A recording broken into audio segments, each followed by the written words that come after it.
मैं तो अनादि से रोगी हूँ, उपचार कराने आया हूँ। कहाँ लगता है मैं रोग? ना मोह लगता है रोग, ना शोक लगता है रोग, ना दुश्मनी लगती है रोग, ना भूख लगता है रोग, ना मोह लगता है रोग, ना हमें अंधकार लगता है।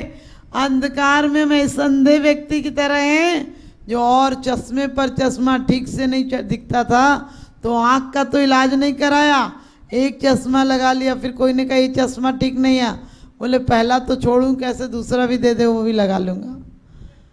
तो चश्मे पे चश्मा लगाता गया और कुछ दिनों में 50 चश्मे लगा लिए, उसे दिखना ही बंद हो गया। हमारे अंदर भी बहुत सारे चश्मे हैं, किसी को राग के चश्मे से, किसी को द्वेष के चश्मे से अपने आंखों का इलाज नहीं कराते हैं। अरे चश्मे उतार दें तो ठीक ठाक नजर आने लगेगा। हम रोज पढ़ते हैं फैले प्रेम परस्पर जग में, कहाँ परस्पर जग में प्रेम है? पड़ोसियों से कर लेते हो, परिवार में कर लेते हो, समाज में कर लेते हो, जाति में कर लेते हो, हिंदुस्तान में कर लेते हो, अपने देश में कर लेते हो, अपने राष्ट्र में कर लेते हो, लेकिन सबसे प्रेम कहाँ है? सिर्फ ये 2 लाइनें हमारी जैन धर्म की लोगों के दिल में उतर जाए तो हमारे सरकार का अरबों रुपया साल में, सच पूछो 1 घंटे में 70 लाख रुपया शस्त्रों पर खर्च होता है। 1 घंटे में 70 लाख, और जहां हमारी 1/3 आबादी भूखे मरती हो, ढंग के कपड़े नहीं है, बीमारियों का इलाज नहीं है, हम कहते हैं भारत महान है, हम विश्व पार्षद बन जाते हैं, हम विश्व गुरु बन जाते हैं। उनसे कोई पूछे कि तुम विश्व गुरु कहाँ से हुए, तुम्हें अभी जीवन की शुरुआत भी नहीं हुई, बिना कहे किसी से गुरु बन जाते हो। एक ने लिखा था जगतपति, उसने कहा जगतपति कैसे? बोले मेरी वाइफ का नाम जगती है तो मैं उसका पति हूँ तो जगतपति हो गया। एक लिखा था विश्व गुरु, उससे पूछा तू विश्व गुरु कितने चेले हैं? बोला चेला तो कोई नहीं, एक भी वैतनिक चेला है, उसका नाम ही मैंने जगत रख लिया तो जगत का गुरु हो गया। तो हम ऐसे ऐसे काम कर लेते हैं। एक जगह लिखा था टिम्बर मर्चेंट, और पता चला एक दातन की दुकान, दातन बेचता था। हम लोगों के भी ऐसे ही, हमने किसको सुख मान रखा, किसको अपना मान रखा। हम पढ़ते हैं, सिर्फ हमारी एक आधी लाइन हमारे जीवन में आ जाए तो पूरे झगड़े मिट जाएं, चिंताएं मिट जाएं। क्यों चिंताएं मिट जाएं? एक के घर भी चीज़ है। पहले कितनी अच्छी पद्धति थी, जॉइंट फैमिलियाँ होती थी, और फैमिली तो फैमिली, सच पूछो पहले तो 10-20 घर का भी खाना एक जगह बन जाता था। कुछ बनाया एक घर में, शाम को सबके मकान एक दूसरे से जुड़े होते थे, वो अपने अपने घर का खाना लाकर एक जगह खा लेती थी। और आपको पता होगा हमारे यहाँ कितना प्यार वात्सल्य था कि गांव की बेटी आती थी, सबकी बेटी कही जाती थी, इतना खुशी होती थी सबको। और वो भी बच्चा भी, हमारे घर का बच्चियाँ भी, पूरे पड़ोस को चाचा जी, ताऊ जी, यहाँ तक कि सफाई कर्मचारी को भी, सफाई करने वाली भी कोई बाई होती थी, यदि गांव की बेटी होती थी तो बुआ जी या दीदी बोलते थे, और यदि बहू होती थी तो चाची जी, भाभी जी, ताई जी, दादी जी, जिस उम्र के होते थे इतना लिहाज था। हम किसी से कटु नहीं बोलते थे। आजकल घर के लोगों को हम इज्जत नहीं दे पाते हैं, हम बड़े बुजुर्गों को इज्जत नहीं दे पाते हैं। ध्यान रखना, एक बेटे की माँ कानी थी, तो वो बच्चा पढ़ने में होशियार था, माँ ने बहुत की, बर्तन मांजती थी किसी के घर पर, झाड़ू पोंछा करती थी, पत्थर तोड़ती थी, टाइम मिलता था। लेकिन बेटे को अच्छा पढ़ाया तो बेटा थोड़ा बड़ा हो गया तो लोग उसे कहते थे काने की माँ, काने की माँ। तो उसने, बेटे ने कहा कि माँ तुम स्कूल मत आया करो, लोग आपको देख लेते हैं तो कानी कानी कहते हैं। और कहते हैं अचानक एक दिन माँ को बुखार आया, बेटा देखने तक नहीं आया माँ को, और नौकरी लग गई थी बेटे की, माँ मर गई। तो जब पता चला मरने का तो बाद में आया, गांव वालों ने जला दिया था, पहले जैसे टेलीफोन तो चलते नहीं थे, इसलिए लोगों ने जला दिया कि इसका बेटा वैसे ही नहीं आता, ना जाने कितने दिन में खबर मिलेगी ये कहाँ है पता नहीं। लेकिन उसमें एक पत्र लिखा हुआ रखा था उसकी माँ ने कि बेटा तू मुझे कहानी मानता रहा, तेरी आँख खराब हो गई थी, एक आँख से बिल्कुल नहीं दिखता था, डॉक्टर ने कहा था कभी आँख खुलेगी नहीं, इसलिए बेटा मैंने तुझे अपनी आँख दे दी कि मैं तो एक आँख से दुनिया देख लूँगी, लेकिन मेरा बेटा दोनों आँख से दुनिया देखे, और इसलिए मैं मर रही हूँ बेटा, आज तेरे पे से एक कलंक हट जाएगा। तेरी कहानी माँ मर गई, अब तू आज़ादी से जिएगा, तुझे कहीं शर्मसार नहीं होना पड़ेगा। आज बच्चे माँ बाप से कहते हैं आपसे इतनी बार कह दिया, आप ये चीज़ दिलाते नहीं।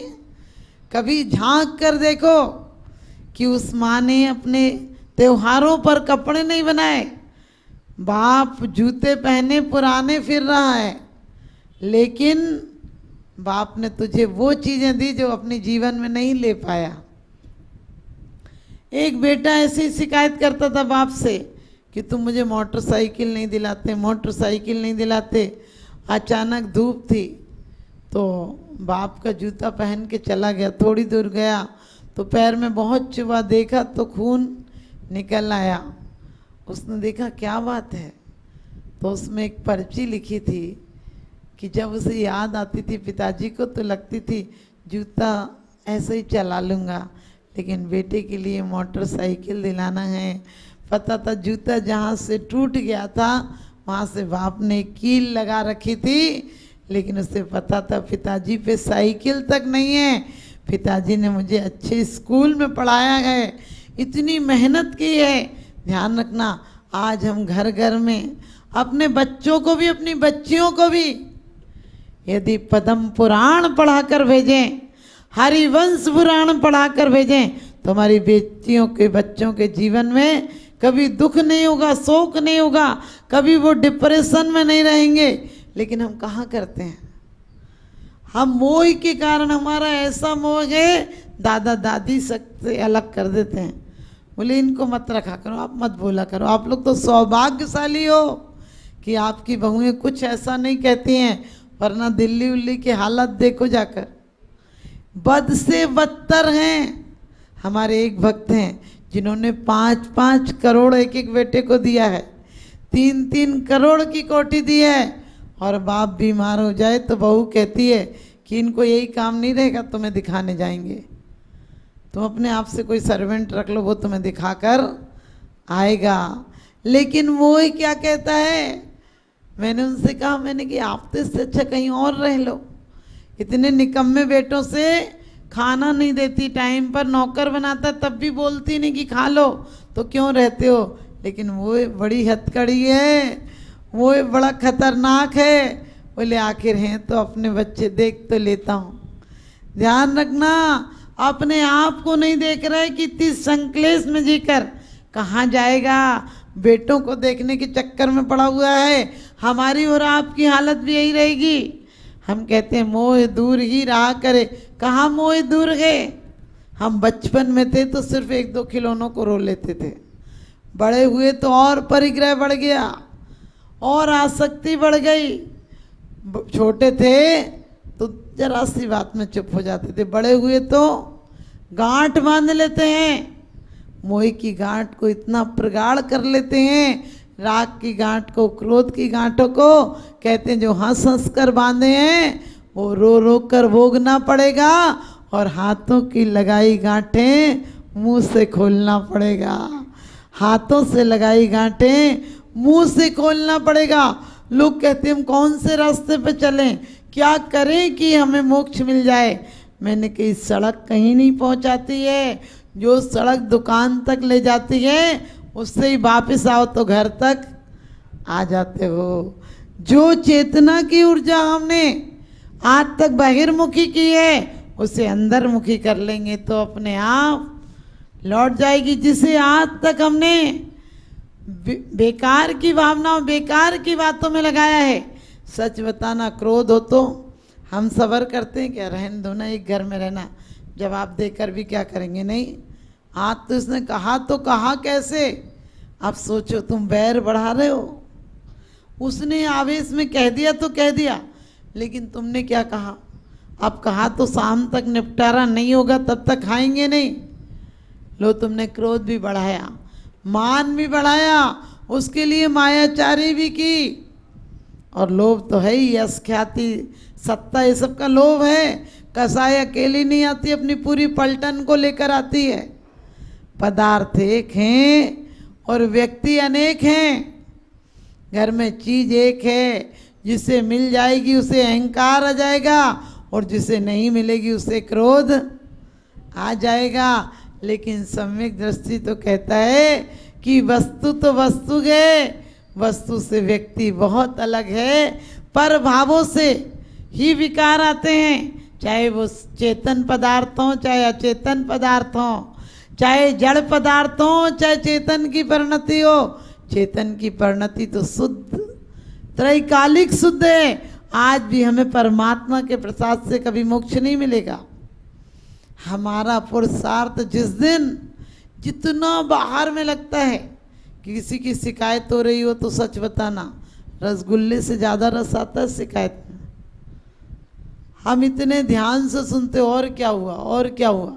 कोई कहे प्रवचन में बैठ जाओ, बोले नहीं जी घर पे काम होता है। किसी की ऐसी वैसी बात हो रही हो, बोले और बताओ ना क्या हुआ। कोई कहे जाओ तुम्हारा टाइम हो गया, बोले अरे चले जाएंगे, घर कहीं भाग रहा है क्या। हमारी परिणति देखो, आज भी हम कहते हैं हमने अब तो स्वाध्याय हो गया, अब तो मोह कम हो गया, अब तो राग द्वेष कम हो गया। लेकिन किसी के घर जाते हैं तुम क्या देखते हैं? उसका परिग्रह देखते हैं, उसका बिजनेस देखते हैं। क्यों देखना? उसके गुणों पर ध्यान रखो कि वो अच्छा है ना, सज्जन है ना, मिलनसार है ना। हम इन चीज़ों पर ध्यान नहीं देखते हैं। ये सोचो वो कितना पुण्यशाली है कि आनंद से जी रहा है।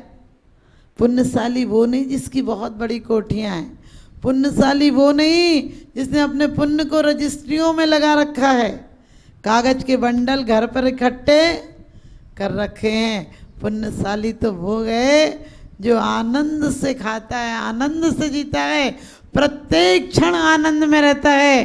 कोई बुरा कहो या अच्छा, लक्ष्मी आवे या जावे, लाखों वर्षों तक जियो या मृत्यु आज ही आ जावे। कहते हैं हमारे महापुरुष ऐसे ऐसे हुए। गांधी जी जेल में थे तो एक व्यक्ति उन्हें रोज जब चाहे कुछ भला बुरा कहता था, कभी कभी तो धक्का आदि भी दे देता था। और कहते हैं वो 2 दिन दिखा नहीं। गांधी जी ने कहा वो व्यक्ति दिख नहीं रहा है। लोगों ने कहा अच्छा शांति तो है, आप काहे को याद कर रहे हैं? फिर बोले नहीं दिखता था तो ऐसा लगता था ना कि है नहीं, कहाँ है। तो एक ने कहा कि अच्छा हुआ वो आपके साथ इतना गलत करता था व्यवहार, आज उसे बुखार आया, वो पड़ा हुआ है ना। गांधी जी गए और पट्टियाँ रखी, पैर हाथ में मालिश की। वो तो घबरा गया, उसे नींद खुली तो होश आया तो कहने लगे कोई बात नहीं भाई, तेरी बहुत याद आती थी। उसने कहा मेरी याद? मैं तो याद करने लायक ही नहीं है। कहने लगे दोनों की याद की जाती है, कोई बात नहीं, तू अपना कर्म करता था, मैं अपना कर्म करूँगा। इसलिए आज से मोक्ष मार्ग की लोग कहते हैं माता जी हम गृहस्थी में कैसे रहें कि हमारा मोक्ष मार्ग प्रारंभ हो जाए। अभी दीपा ने पूछा कि माता जी घर में रह के कैसे रहें? तो घर में ऐसे रहो जैसे धर्मशाला में रहते हो, घर में ऐसे रहो जैसे हॉस्पिटल में मरीज रहता है, घर में ऐसे रहो जैसे ब्याही बेटी पीहर में रहती है, घर में ऐसे रहो जैसे मुनीम रहता है।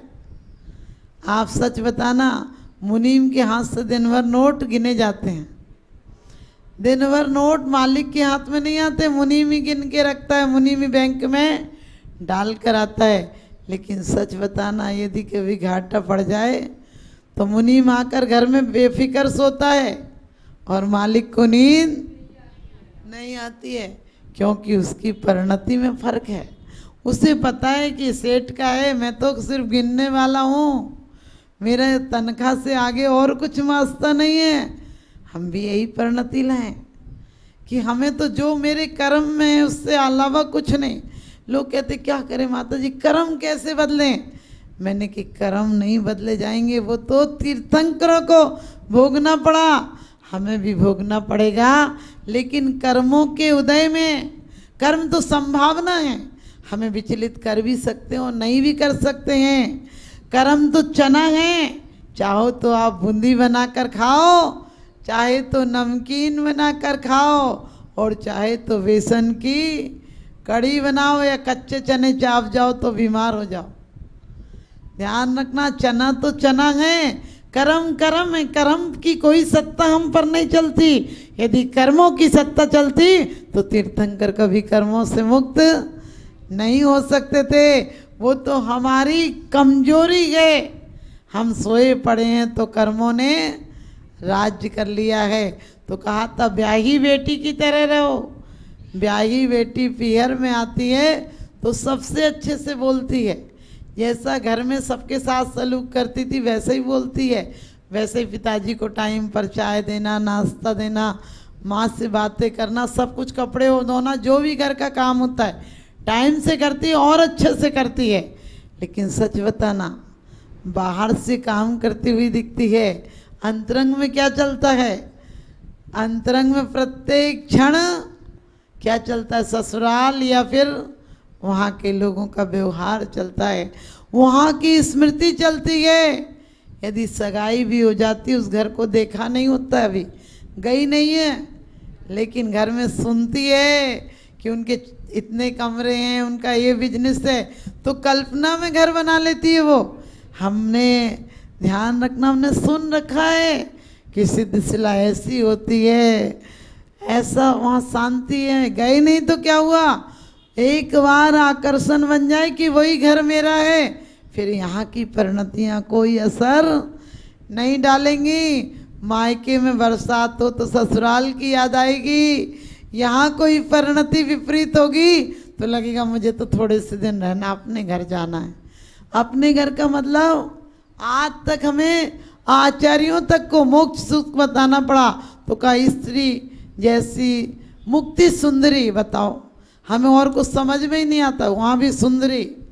कभी कभी अपन पढ़ते हैं, मद की छकी हमारी लहली नहाई, प्रभु की मन में तन की विकार, कर न सकी आश्चर्य क्या, रह जाती है मन को मार। ध्यान रखना, लोग कहते हैं कि मद की छकी अमर ललनाएं प्रभु के सामने हाव विकार करती हैं, उनको बस में करने के लिए। अरे क्या पड़ी है देवांगनाओं को जो वीतरागी प्रभु को बस में करेंगी?